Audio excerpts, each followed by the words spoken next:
everybody. This is a 1-year review of the 18 karat yellow gold Cartier Love cuff. So as you can see, this is not the full bracelet. This is the cuff version. And my particular model has a center diamond, but more to come on that in just a little bit. So the reason I wanted to do this review is because I believe that this cuff version is an undervalued and really underrepresented option in the Lux community, and especially on YouTube.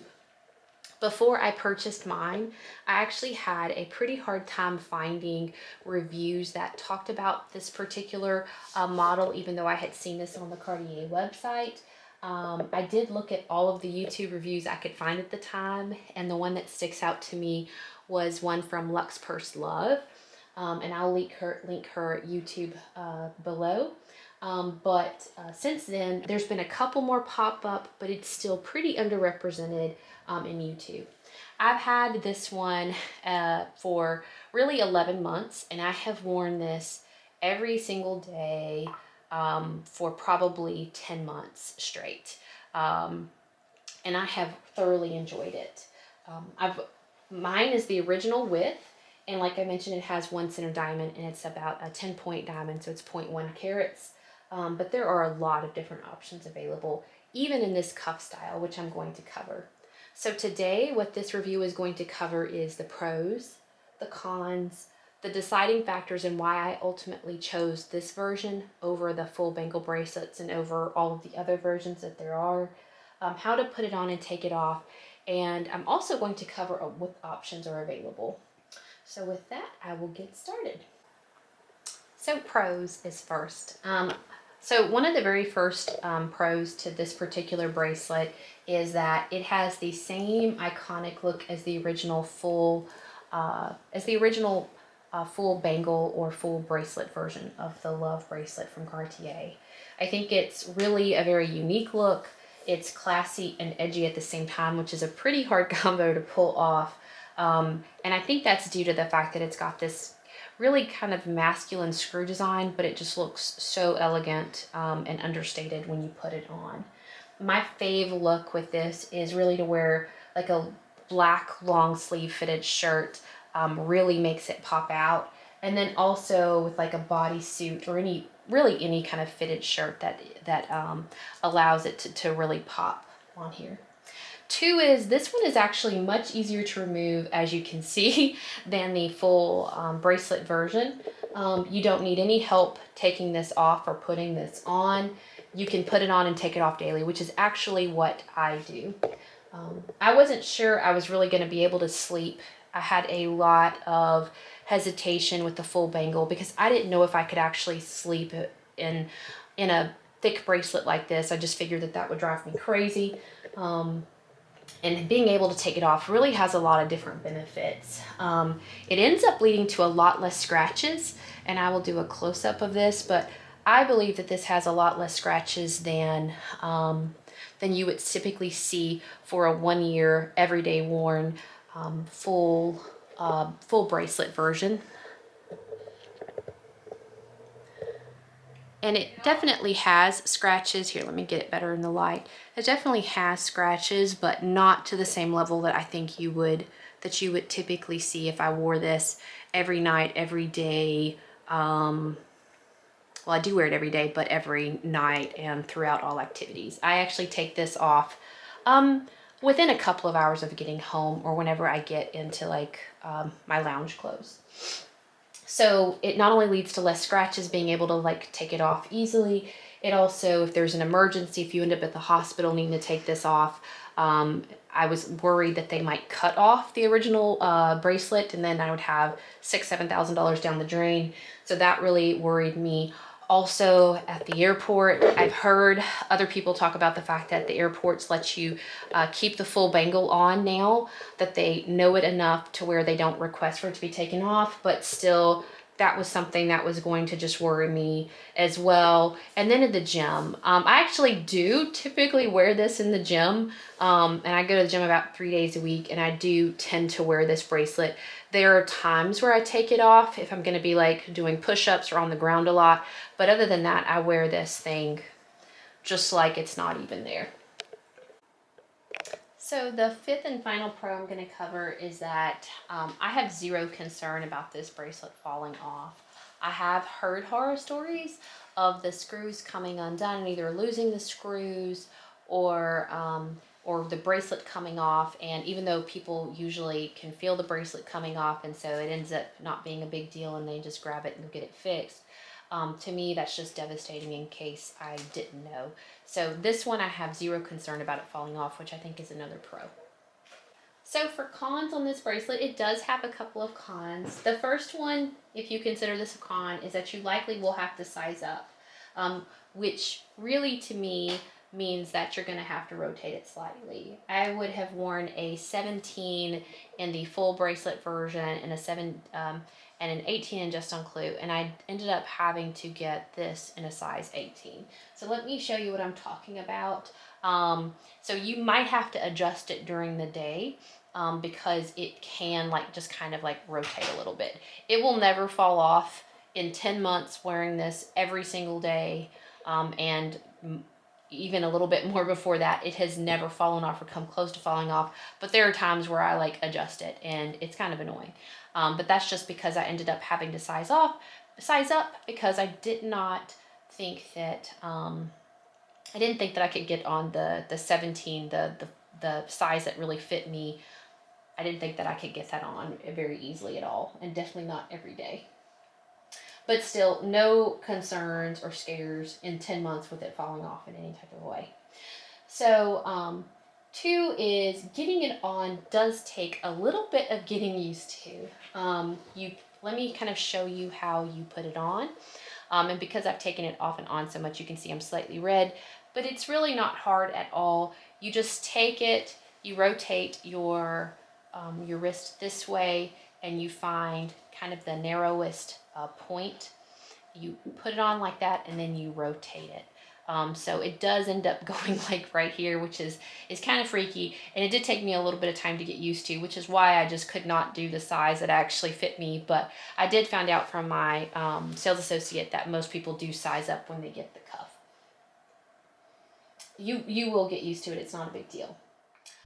Wanted to give one more detailed and slowed down version of this technique. What I do is I locate the smallest part of my wrist, which is right here, and I'm going to kind of insert it like here, and I'm just going to twist.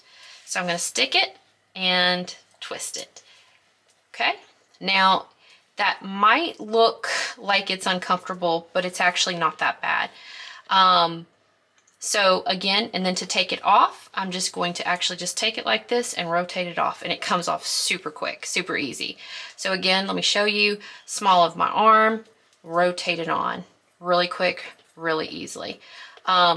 You will start to get red after you do it a few times like I did, but typically you're only putting it on once a day or a couple of times a day, and it's not like back to back, so that typically doesn't happen to me. But again, there you go. Kind of the third thing I'm going to talk about is that the white gold without diamond is still not rhodium plated. So just like the full Cartier Love Cuff full bracelet or the full bangle, if you don't get one with diamonds, it is not rhodium plated. So it'll look kind of like a steely color or a shiny gray, but it's definitely not bright white if that's what you're used to. So the same thing applies to the bracelet applies to the bangle. You can undo this by simply getting the diamond version, but there is, of course, that leads to additional cost.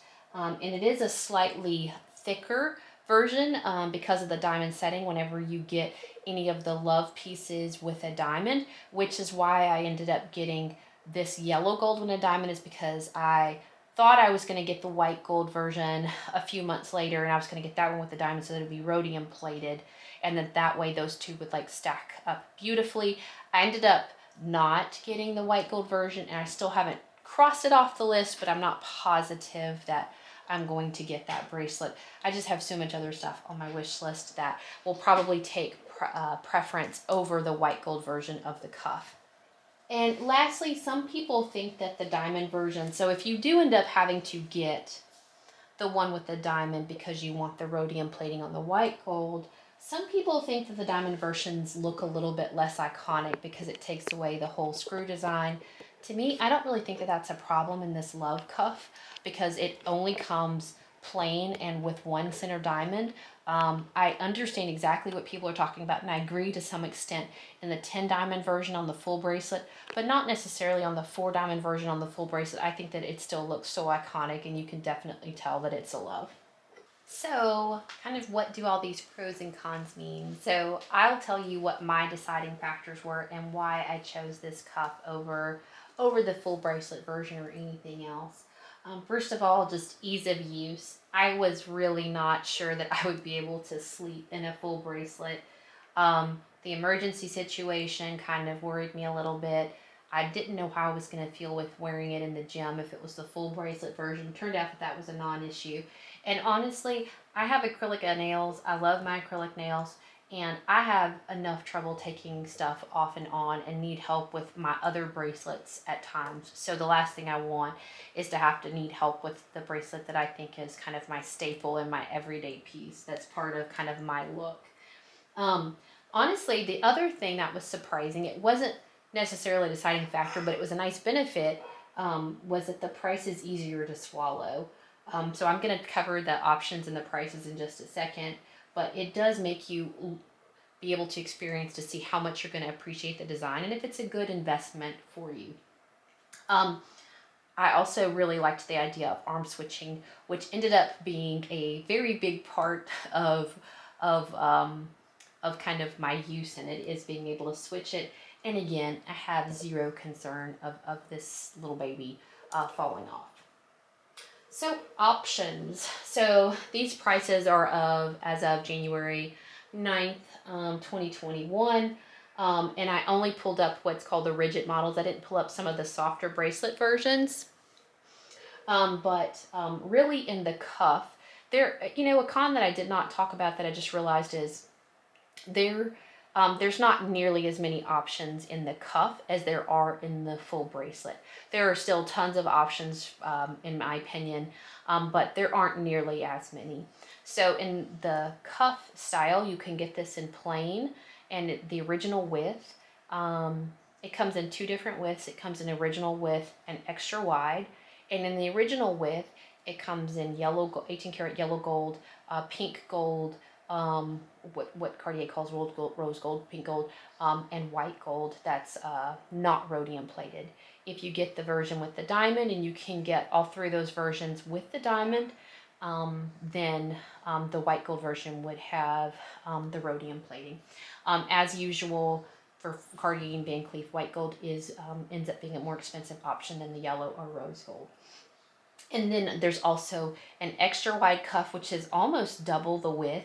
I haven't seen it in the store and didn't try it on, but it's definitely on the website and it's always there. And that one only comes in, I believe, in the yellow gold and the white gold versions with no diamonds.